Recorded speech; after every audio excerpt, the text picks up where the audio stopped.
दोस्तों पिछले कुछ दिनों से भारत की क्रिकेट की सबसे बड़ी एडमिनिस्ट्रेशन यानी बीसीसीआई में उसके प्रेसिडेंट को लेकर काफी उठापटक चल रही थी, जिसमें गांगुली को उनके पद से हटाने की बात की जा रही थी क्योंकि गांगुली का 3 साल का बीसीसीआई का कार्यकाल पूरा हो चुका था। लेकिन गांगुली ने बीसीसीआई के रूल के खिलाफ सुप्रीम कोर्ट में याचिका दायर की थी कि उन्हें आगे और 3 साल तक बीसीसीआई का प्रेसिडेंट बने रहने दिया जाए और बीसीसीआई में चुनाव न कराया जाए। अब ऐसा क्यों हुआ, ये बात थोड़ी समझने वाली है जो हम आपको आगे अच्छे से समझाएंगे। पर यहाँ हम आपको बता दें कि सुप्रीम कोर्ट ने सौरव गांगुली की बात मान ली थी और उसने आदेश दिया था कि गांगुली अगले 3 साल तक बीसीसीआई के प्रेसिडेंट बने रह सकते हैं, बाकी लोग भी अपने पद पर बने रह सकते हैं। लेकिन फिर ये खबर आने लग गई कि सौरव गांगुली को बीसीसीआई के लोगों ने उनके पद से हटने को बोल दिया है और उन्हें आईपीएल चेयरमैन का पद ऑफर किया है। लेकिन सौरव गांगुली ने आईपीएल चेयरमैन की पोस्ट खारिज करते हुए खुद को बीसीसीआई और आईपीएल दोनों से भी बाहर कर लिया है। अब ऐसे में ये बात काफी इंटरेस्टिंग हो जाती है। कुछ दिन पहले ही जिस सुप्रीम कोर्ट ने सौरव गांगुली को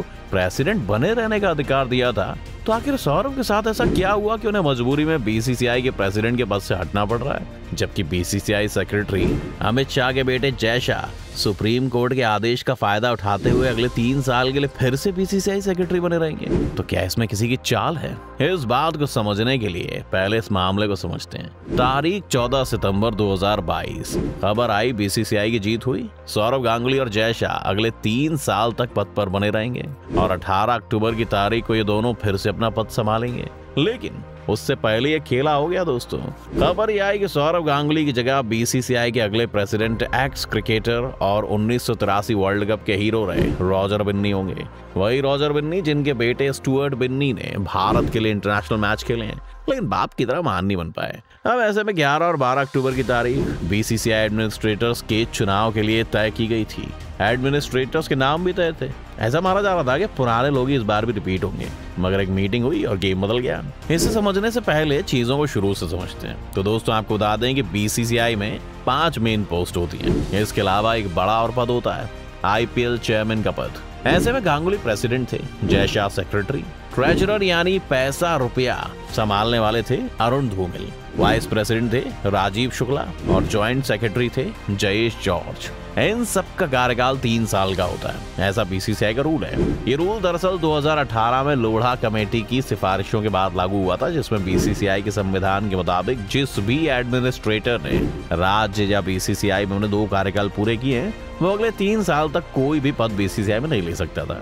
यानी अगले 3 साल तक उसे किसी भी तरह के क्रिकेट एडमिनिस्ट्रेशन का हिस्सा नहीं बनने दिया जाएगा और उसकी छुट्टी दे दी जाएगी। इसी को बीसीसीआई की कॉन्स्टिट्यूशन में कूलिंग पीरियड कहा गया था, यानी ठंडा होकर रहिए, 3 साल बाद फिर आइएगा, आपका स्वागत होगा। अब ऐसे में आमतौर पर बीसीसीआई के ज्यादातर अधिकारी राज्यों के क्रिकेट बोर्ड से आते हैं, जहां वो 3 साल या 1 कार्यकाल कर चुके होते हैं। तो ऐसे में वो बीसीसीआई में 1 ही कार्यकाल पूरा कर सकते थे। इसी के खिलाफ सौरव गांगुली सुप्रीम कोर्ट गए, मांग की गई कि इसमें बदलाव किया जाए। फैसला बीसीसीआई के पक्ष में आया। फैसले के मुताबिक अब बीसीसीआई में लगातार 2 बार पद लिया जा सकता है। इसके बाद 3 साल का कूलिंग पीरियड लागू होगा, यानी कि अभी जिनका भी पहला कार्यकाल होगा वो और 3 साल तक रह सकते हैं। अब ऐसा सोचा गया कि प्रेसिडेंट, सेक्रेटरी समेत तमाम लोग रिपीट हो सकते हैं। लेकिन गेम ये हुआ कि जय शाह रिपीट हुए और गांगुली का पत्ता कट गया।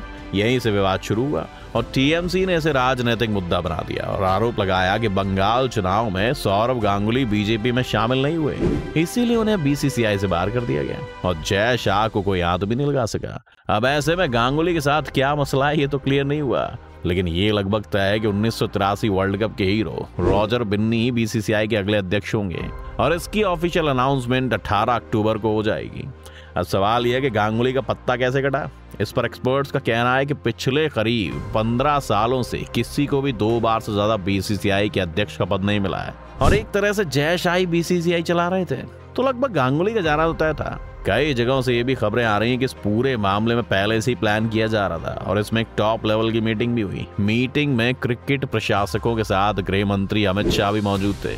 अब ऐसे में मीटिंग में सौरव गांगुली के टेन्योर पर सवाल खड़े कर दिए गए। उन्होंने गांगुली के काम करने के तरीकों पर भी सवाल उठाए, जिस वजह से कॉन्फ्लिक्ट ऑफ इंटरेस्ट की भी बात सामने आई। मतलब ये है कि जैसे टीम इंडिया की स्पॉन्सर कोई और कंपनी है और गांगुली खुद किसी और कंपनी का प्रचार कर रहे थे, इसलिए इस मुद्दे पर गांगुली को लोगों ने खारिज कर दिया और आखिर में रॉजर बिन्नी का नाम सामने आया। अब सवाल है कि रॉजर बिन्नी क्यों? इस पर एक्सपर्ट्स का कहना है कि अभी एक चलन बन चुका है कि बीसीसीआई अध्यक्ष के पद पर एक क्रिकेटर की जगह दूसरा क्रिकेटर जगह लेता है, और रॉजर बिन्नी कर्नाटक क्रिकेट बोर्ड के अध्यक्ष है और काफी सीनियर क्रिकेटर भी हैं। और गांगुली भी अध्यक्ष बनने से पहले बंगाल क्रिकेट बोर्ड के अध्यक्ष थे। इसके अलावा दूसरे क्रिकेटर्स की उम्र काफी हो चुकी है, इसीलिए उनके नामों पर विचार नहीं किया गया। अब ऐसे में अगर गांगुली के टेन्योर को एनालिसिस करने की कोशिश करें तो ये सोचें कि गांगुली ने आखिर बीसीसीआई में रहते क्या विवाद किया, तो ऐसे में 3 पॉइंट सामने आते हैं। सबसे पहला, हर कोई जानता है कि सौरव गांगुली के रिश्ते पूर्व कोच रवि शास्त्री से अच्छे नहीं रहे। शास्त्री ने उस समय बतौर कोच टीम इंडिया की कमान संभाली थी जब कुंबले ने पद छोड़ा था। माना जाता है कि तब से कप्तान विराट कोहली को उस समय कुंबले की कोचिंग रास नहीं आ रही थी, जिस वजह से वह शास्त्री को कोच बनाने में दबाव दे रहे थे।